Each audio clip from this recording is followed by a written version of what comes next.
हर किसी के लाइफ में एक ऐसा काम ज़रूर होता है जिस पे वो प्राउड फील करता है, और उस काम के पीछे या तो उसका पैशन होता है या क्रेज़ होता है। क्रेज़ भी इस तरह का जिसको वो रिप्लेस नहीं कर पाता। मेरे केस में यही हुआ है, और मैंने एक डॉक्यूमेंट्री शूट की थी जो कि एक प्योरली बेस्ड थी एजुकेशन की नीड पे।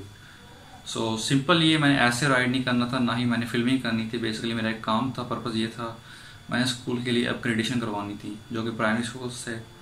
और काम वो अनफॉर्चुनेटली कुछ हद तक हुआ भी या कुछ नहीं भी हुआ, क्योंकि अनफॉर्चुनेटली इसलिए कहा है कि दोनों होते तो बेस्ट था, लेकिन कुछ पार्शली तौर पे हो चुका है। सो मैंने कैमरा उठाया, 2018 की बात है, और स्कूल पहुंच गया, क्योंकि स्कूल में ही जाके उस सैनिक से ले सकता था। मैं स्कूल में 2002 से काम कर रहा हूँ। तो उस वक्त से लेके अब तक, अब ये 2018 हो गया है, तो मैं ये देख रहा हूँ कि ये स्कूल प्राइमरी का प्राइमरी है, और हमारे स्कूल का उस वक्त से लेके अब तक मैं ये दावे से कह सकता हूँ कि हमारा जो रिज़ल्ट है वो 100% ही रहा है। तो इस स्कूल को अपग्रेड होना चाहिए। गांव की आबादी भी काफ़ी ज़्यादा है, तो उस लिहाज से स्कूल जो है ना वो प्राइमरी नहीं बल्कि इसको मिडिल होना चाहिए लाजमी। तो इस तरह अगर स्कूल मिडिल हो जाएगा तो इसमें हमारी भी ज़्यादा होगी, क्लास 4 भी होंगे और स्ट्रेंथ भी हमारी ज़्यादा हो जाएगी। वो कहते हैं ना कि अगर आपने अपनी प्रोसेस में या इंस्टीट्यूट में प्रोग्रेस लानी है, सबसे पहले अपने बच्चों की स्ट्रेंथ देखी जाती है। तो मैंने यही किया, मैंने एक क्लास ली बच्चों की, और बच्चों ने जिस तरह पार्टिसिपेट किया है वो आपको बताता हूँ। तो मेरा मकसद ये था कि बच्चों की स्ट्रेंथ देख लूँ, बच्चे किस कैलिबर के हैं और किस लेवल पे जाके वो पढ़ सकते हैं। सो बच्चों ने कोऑपरेट भी किया, काफ़ी छोटे बच्चे थे, और मोस्टली मैं इन टच रहा बच्चों के, ताकि देख सकूं असल मसले क्या हैं और क्या वो आगे जा सकते हैं, क्या जो इनकी नीड्स हैं पूरी हो रही हैं। अच्छा, अगर 2 मीटर हाँ, इसके कितने बन जाएंगे? देखो, अरे 2 कैसे बन जाएंगे? क्यों से देखा ना, 1 किलोमीटर है, 1000 मीटर हो गया 2 किलोमीटर में 2 से कर लेना, ऐड कर लेना। जब ऐड कर लो या 2 से मल्टीप्लाई कर लो या उसी को ऐड कर लो। मेरा ख्याल है क्लास के अंदर और क्लास के बाहर जो माहौल होता है बच्चों के लिए वो डिफरेंट होता है, और बच्चे ग्राउंड में खुल के सामने आते हैं, परफॉर्मेंस में भी और अपने एटीट्यूड में भी। सो मैंने ग्राउंड में गया तो बच्चों ने मेरा बड़ी अच्छी तरह से वेलकम किया और मेरे साथ घुल मिल गए, और मैंने मोस्टली उनसे क्वेश्चन पूछे फ्यूचर के बारे में, क्या बनना है आपने। तो आंसर बड़े इंटरेस्टिंग थे, और बड़ा मज़ा आया उनके आंसर सुन के, क्योंकि हम भी एक ज़माने में बच्चे थे और हमारे भी यही ख्यालात थे।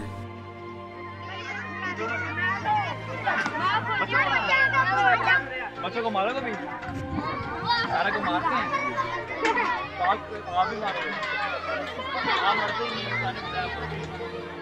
मेरा अगला टास्क ये था कि मैं गर्ल्स स्कूल में जाऊँ, लेकिन गर्ल्स में आपको पता है कि रूरल एरियाज़ में कुछ इश्यूज़ होते हैं, और ऐसे ही कोई जाके वहाँ पर डॉक्यूमेंटेशन नहीं कर सकता।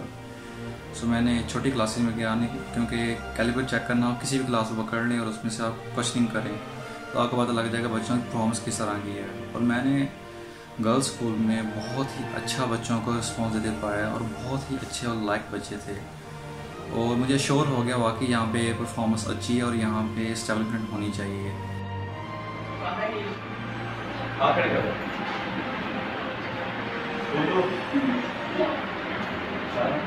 और मैथ आज डॉक्यूमेंट्री वीडियो की डिमांड थी कि आप स्कूल्स के अलावा अपने एरिया में जाएं और कंडक्ट कराएं सर्वे। सो मैंने अप्रोच किया, एक सीनियर टीचर थे हमारे एसएसटी सर मौजम साहब, वो एक हाई स्कूल में पढ़ाते रहे हैं, उनका तजर्बा बहुत ज़्यादा था, इवन कि मेरी एज से ज़्यादा उनका तजर्बा था। सो उन्होंने बेसिकली, वो एक इस एरिया के रेजिडेंट थे, दूसरा वो टीचिंग के साथ मुंसलिक थे, तो उन्होंने अपने व्यूज़ दिए और क्या क्या कन्फ्लिक्ट्स या क्या क्या प्रॉब्लम्स थी लोगों के दरमियान। सो इसलिए हमारे स्कूल्स अपग्रेड नहीं हो सके। सो इनका इंटरव्यू बहुत अच्छा गया, उन्होंने मेरे साथ बड़ा कोऑपरेट किया है। आवाम की अदम दिलचस्पी, लोग स्कूल में किसी किस्म की दिलचस्पी नहीं लेते। स्कूल में मुख्तलिफ़ किस्म की वारदातें भी होती रही हैं, चोरी की वारदातें होती हैं, क्योंकि यहाँ कोई दर्जा फूल मुलाजिम नहीं है, जिस वजह से ज़ाहिर है असातिज़ा तो रात और दिन इसकी रखवाली नहीं कर सकते, इसलिए चोरी की वारदातें स्कूल में होती रही हैं।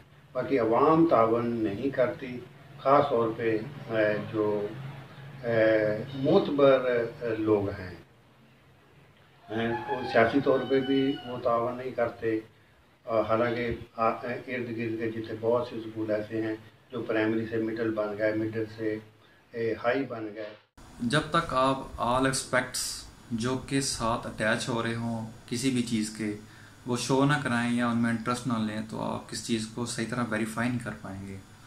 सो मैं कुछ ऐसे बंदों से मिला जो कि लेबर कर रहे थे डेली बेस पे, और वो आजकल मतलब किसी ना किसी काम में एंगेज थे, और उन्होंने बताया कि किस तरह के उनको इश्यूज़ पेश आए हैं। और बेसिकली वो ज़्यादातर वही लोग थे जो स्कूल के साथ रह रहे थे या स्कूल के साथ जुड़े हुए थे एक ज़माने में। मेरे घर वाले इतने पढ़े लिखे नहीं हैं क्योंकि उनको इल्म के बारे में पता नहीं है, वो इल्म की अहमियत को जानते नहीं है, क्योंकि हमारे ख़ानदान में भी पढ़े लिखने इतने ही हैं जो हमें गाइड कर सके। हम अगर अब थोड़ा बहुत पढ़ लेते हैं, कम से कम मैट्रिक की हुई है, उसके बाद हमें बड़ा सोचने का और कुछ पता नहीं चलता, क्योंकि हमारे घर वाले मोटिवेट हमें गाइड नहीं करते।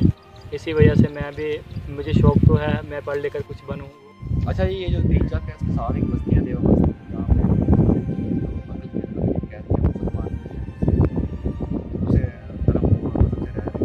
वहाँ पे तकरीबन 200-300 बच्चा रह रहा है वहाँ पे स्कूल में। एक छोटा सा स्कूल था इस ज़माने में, मतलब 2 साल पहले 3 साल पहले, और किसी की तवज्जो का बगैर चल रहा था, लेकिन फिर भी अब लोगों ने कोशिश की, लेकिन ज़्यादा देर तक नहीं चला सके। तो आगे आपको दिखाते हैं क्या है।